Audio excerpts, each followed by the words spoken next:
Maka percaya saya guys, suatu saat nanti uangmu itu yang 10% ini akan berkembang terus, utangmu juga lunas, dan dari sinilah kamu akan bisa menjadi kaya.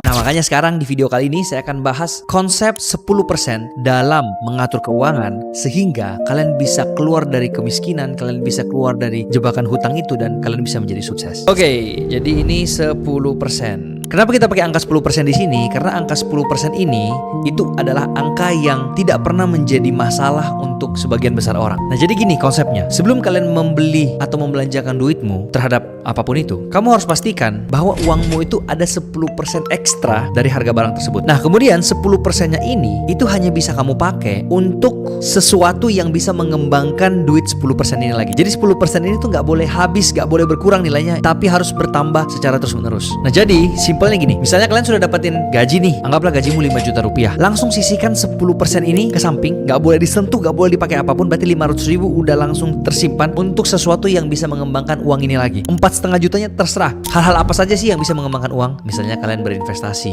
kalian misalnya dagang, kalian misalnya start coba bangun bisnis kecil-kecilan, kalian bisa pakai modal itu untuk trading. Oke, jadi konsep 10% ini itu juga bisa kamu pakai pada saat mau bayar hutang. Jadi kalau dari hutang yang seharusnya kamu bayar 500.000, kamu kurangi 10%, yaitu 50.000 setiap bulan, dan 50.000-nya ini kamu pakai konsep yang tadi, di mana 10% dari uang yang kamu simpan ini harus bisa berkembang atau harus bisa jadi lebih banyak daripada sebelumnya. Maka percaya saya guys, suatu saat nanti uangmu itu yang 10% ini akan berkembang terus, utangmu juga lunas, dan dari sinilah kamu akan bisa menjadi kaya. Jadi ketika kita mengsugesti diri kita bahwa saya sukses, saya hebat, saya luar biasa, walaupun belum terjadi, tapi alam bawah sadar kita udah mengcapture bahwa oh, orang ini beneran sukses, beneran luar biasa, beneran hebat. Dengan konsep 10% ini, otomatis kan kalian tahu nih bahwa kalian punya 10% yang tidak bisa dibelanjakan, tidak bisa dipakai untuk hal-hal yang aneh-aneh, dan harus berkembang duitnya. Kalau mau dipikir-pikir lagi nih ya, siapa sih orang yang paling pantas, yang paling layak untuk kita apresiasi yang paling besar karena kamu bisa sampai di titik sekarang ini? Jawabannya adalah dirimu sendiri. Dan dengan alasan itulah 10% uang yang tadi itu ya harus dialokasikan untuk dirimu sendiri. Jadi jangan dihabiskan gitu loh. Percaya sama saya deh. Kalau misalnya kamu sudah menerapkan konsep 10%